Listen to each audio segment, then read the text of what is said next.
Tingginya angka peserta didik di tingkat Kecamatan Dramaga Bogor membuat atensi sejumlah tokoh masyarakat, para kepala desa hingga Muspika Kecamatan Dramaga untuk segera membangun kembali sekolah menengah pertama di wilayah Kecamatan Dramaga Bogor.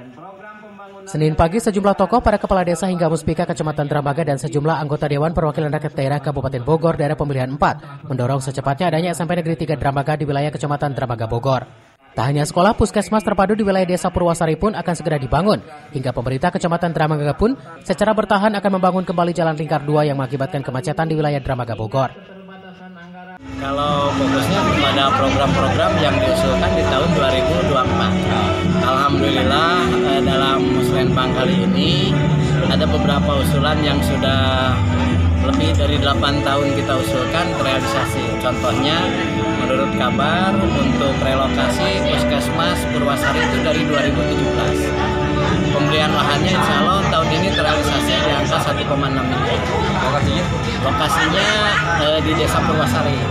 Kita masih menunggu tim appraisal yang nanti 3 titik yang sudah kita usulkan, nanti yang cocok menurut tim appraisal itu yang kita ikutin.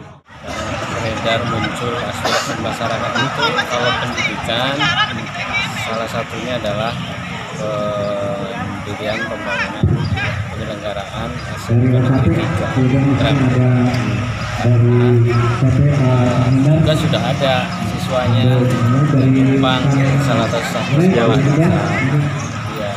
dari jarak jauh. Jadi lahan dan gedungnya berarti itu merupakan prioritas, jadi keniscayaan dari semua.